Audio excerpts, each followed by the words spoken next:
finance and the real economy. Managing the relationship between finance and the real economy is one of the greatest challenges of a class-based society, where the wealthy are both the architects and primary beneficiaries of the present arrangements. What inevitably happens over time within this arrangement is that greed overtakes logic, and new financial schemes abuse laws and markets until they crash. Most of those who suffer from these crashes are those who cannot afford to invest, and small-scale retail investors whose life savings are wiped out instantly. Every market crash brings significant political theater and outrage, but no efforts to make meaningful systemic change. Instead, we see minor penalties for the architects of disaster and the creation of petty legislation that will be lobbied out of existence a few years after the event. Markets play a vital role in a systemically actualized society, but it's clear that our present systems supporting them are both undesirable and inadequate to serve our efforts of systemic actualization.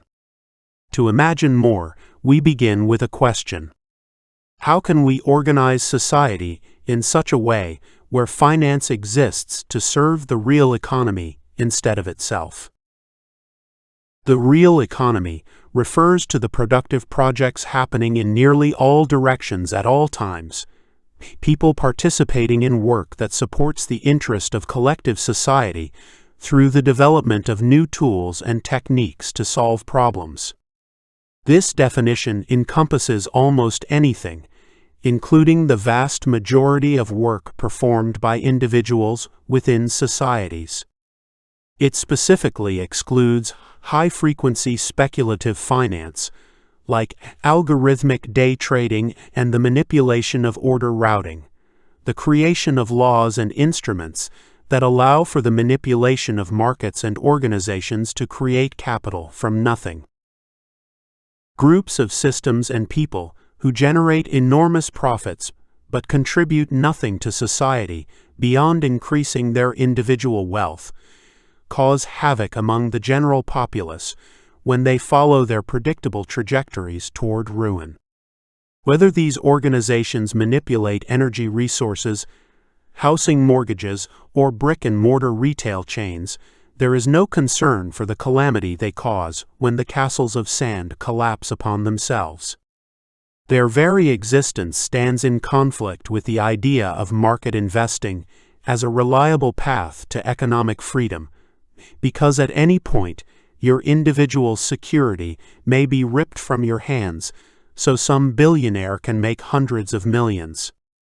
Global markets are systems manipulated by the very organizations charged with their leadership. So long as the individual and societies root themselves in hierarchical values and meaning, fairly functioning markets will never exist. Note that this is not an argument against the abolition of all speculation. The private and group investment in promising ideas and people is by and large a force for good, especially when considered through the lens of supporting creative imagination in directions that conflict with the popular narratives of the moment.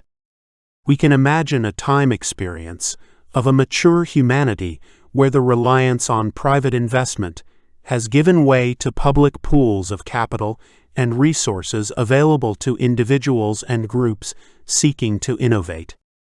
Until then, we must close the gap between finance and the real economy to drive more resources toward productive activities and eliminate the wasteful and harmful practices of a wealthy few. Past efforts have failed to deeply connect finance to the real economy due to a lack of political will and imagination. This is unsurprising, given that a significant portion of elected representatives benefit directly and indirectly from these schemes. Our presently available alternatives have typically come in the form of redistributive taxation as a way to compensate for the inequalities generated by the systems governing markets.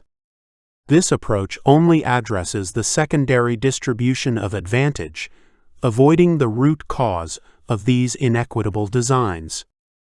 Redistributive taxation acts as a bandage instead of addressing the source of harm, only serving to minimize the harm after the fact. Systemic actualization is a process of reinventing the market by experimenting with the foundational laws governing economic transactions. We reject the idea that class is necessary within society and challenge popular understandings about the division of labor. We establish new frameworks for stakeholdership, endowments, opportunity, and access under the umbrella of reimagining core values and understanding the relational universe as dictated by the single truth. We reframe our division of labor around the understanding that all labor requires skills, and while all skills are not of equal complexity, they all play a vital role toward progress within the moment. There are varying degrees of difficulty involved in tasks, each of which requires a variety of training. Hierarchies of competency are established through the prolonged direction of focus and energy within the moment. Solving complex problems is necessary for both our individual and collective progress. The same may be said for rudimentary work that keeps our social systems flowing. Some will always be better suited than others to create change in specific directions. My father would struggle with some of the most basic academics, but if you needed an air conditioner fixed, there were few more qualified than he. Our needs are always in relation to the moment, and each one who contributes supports collective progress. This is why all labor is valued equally in a systemically actualizing society. All productivity is an investment of focus and energy in a specific direction. No economic technology can ever accurately capture the value of moments. Therefore, any individual directing focus and energy towards supporting people or projects is deserving of fundamental material security. Through this foundational approach to labor, we break down class divisions and encourage a broader celebration of individual divinity in alignment with the single truth. Our embrace of all labor as a source of value doesn't free us from the responsibility of adapting to change. For example, human-centric mass production is never coming back, and the skills developed to fit these roles will continue to decrease in their usefulness to others. Future technological disruption will continue to transform the type of individual access and agency necessary to meet the needs of the moment. Even the most forward-thinking political projects of the moment approach the economy by focusing too heavily on security and not enough on flexibility. These efforts are substitutions, not solutions. Security is a necessary component of individual actualization, but is unrelated to our market order within a systemically actualized society. Instead, our market experimentation explores how alternative arrangements might provide a foundation from which all are free to experiment within the universe without fear. Reshaping finance also requires a reimagination of money and what constitutes value. Consider our present arrangements dictating monetary supply. In the United States and other financialized nations, credit is created at the point of contract. When you go into a bank to take a loan, the money you receive in the form of credit did not exist prior to you signing that contract. Banks create money to give you at that moment, increasing the total supply of money within a specific currency. These arrangements empower private organizations whose primary motive is profit generation to control the money supplies of nations. History also teaches that they are ripe for exploitation. Banks are some of the most active perpetrators of structural racism because they have repeatedly been caught discriminating based on race in the forms of higher interest rates, predatory lending, and denial of services. Having money supplies and credit issuance beholden to private interests directly contributes to accelerating the crisis. That our money has nothing backing it beyond entries on a spreadsheet is what makes it a fiat currency, necessary to rapidly expand growth but imaginary in its nature and legitimacy. Cryptocurrencies offer new asset classes which are necessary to solve some of the world's biggest problems. Currencies designed to fund and govern new experimentation ecosystems focus on imagining decentralized solutions and experiences.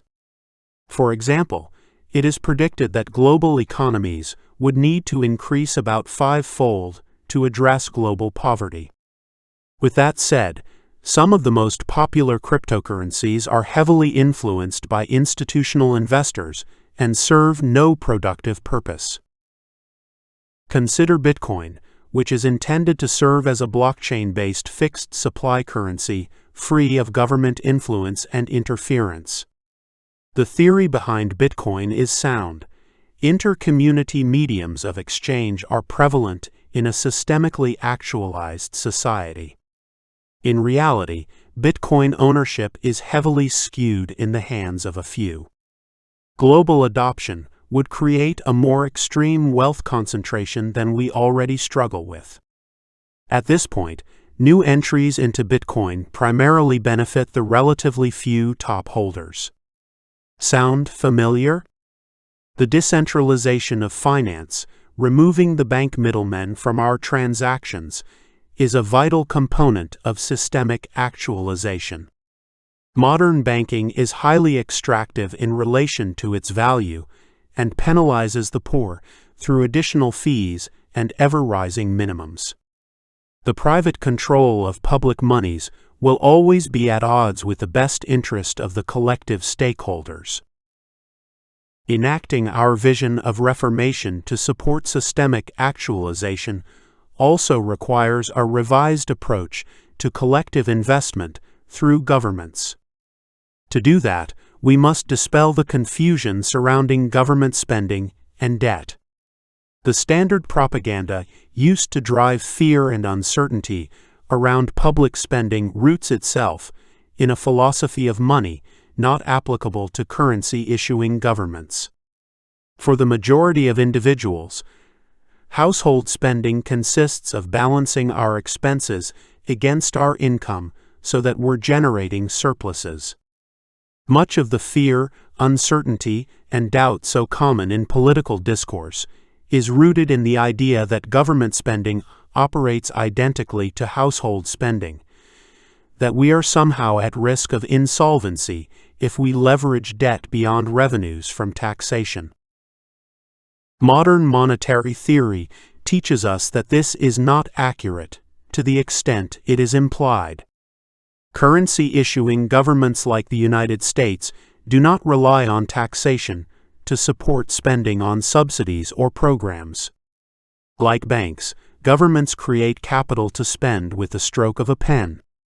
Taxation exists as a way to create demand for capital by reducing the overall supply, but lacks effectiveness because elected representatives lack the political will to appropriately manage and experiment with them.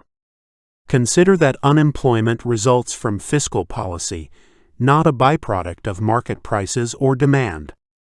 Modern monetary theory suggests organizing ourselves around a full employment fiscal policy, where governments can scale public jobs in accordance with private sector demands, thus creating an inverse relationship between the demand for labor in private enterprise and opportunities for employment in public programs.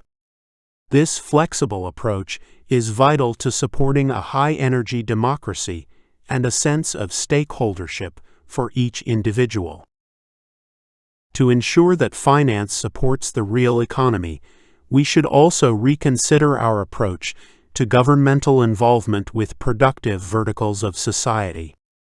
Today, we struggle to overcome dogmas relating to the degree of freedom of markets in relation to state regulation. These philosophies position our pathways to progress in binary terms, supporting a pendulum-like approach to managing our economic laws over time. Instead, we embrace deeper strategic coordination between governments and organizations. Decentralized and experimental, we empower local, state, and national governments to tinker with policies and laws impacting specific productive verticals. For example, we might introduce new sets of legal bindings and classifications into existing organizations through corporate modules that plug in to existing corporations in order to alter their legal operational structures and obligations.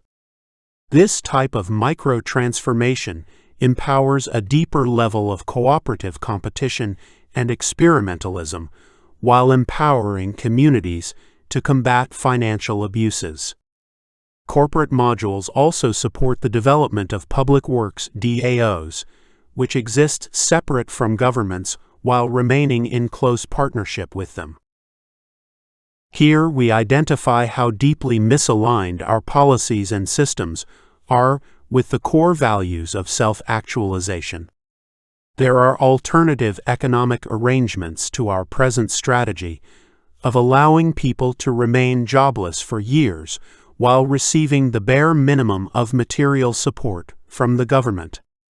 Elected leadership chooses not to implement them, instead continuing to promote systems that deny productivity and participation so that a small minority might continue their economic dominion through the present arrangements. Modern monetary theory also helps stabilize inflation through price and wage stability, but does not eliminate it entirely. What is most relevant to understand and embrace in our journey toward systemic actualization is that all of the institutions so dogmatically defended by the ruling class are in fact just economic technologies that favor their power maintenance. There is nothing natural or necessary about them, and like any artifact humanity designs, there comes a moment when they are inadequate to support the necessary progress. The relationship between finance and the real economy helps shed light on how deeply defective our present arrangements are, while also providing insight into how alternatives might take shape.